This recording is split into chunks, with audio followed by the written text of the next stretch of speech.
Hi everyone and welcome to my TED Talk, which is like a TED Talk, but not copywritten, so we're going to run with that.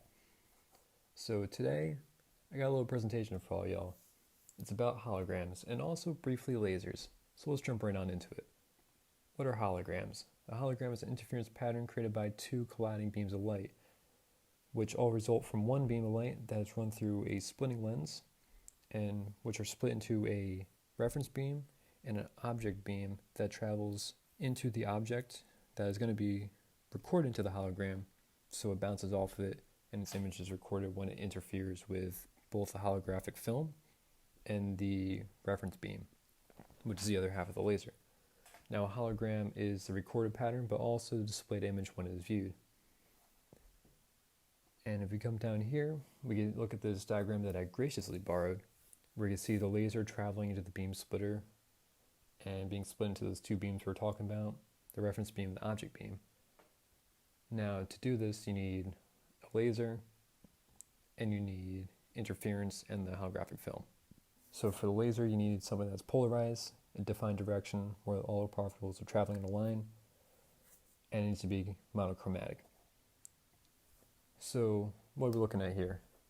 This is a hologram, right? It's an example taken from Disney's Haunted Mansion's Ghosts, the Haunted Mansion ride. So, they look like holograms. They look like what we see in movies as what are called holograms.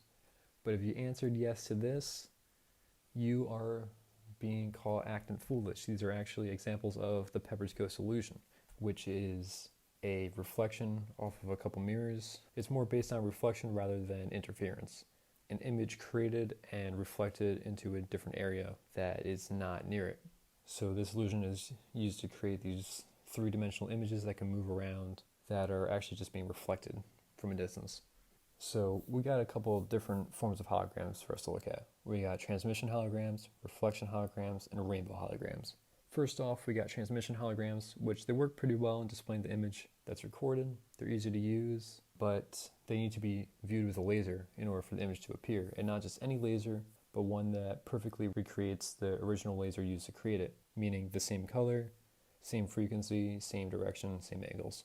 Next, we have reflection holograms, which are very convenient because they can be viewed with any form of light, really just a basic white light. But when they're viewed, they have a rainbow hue around them, similar to when you hold the CD and tilt it with the light. They can also be seen on credit cards or gift cards with those little rainbow holographic icons for authentication. And lastly, we have rainbow holograms, which are a subcategory of reflection holograms, but they're interesting because they appear to be seen through a horizontal slit, which is how they are also created. You can only see a fraction of the hologram at a time in a horizontal line, and as you change your vertical position, either move up or down, the color and form of the hologram will change, so you see a different part of it in a different color. And this is because when it's created, the light is shined with a horizontal slit in between the light, the laser, and the holographic film. So the different parts of the hologram are formed in different colors and can only be seen at different times. And that's all I got for you today. We're keeping it short. I hope you all learned something because I know I did, and I feel way better educated on holograms than I did before this. And that's all I got, so end presentation.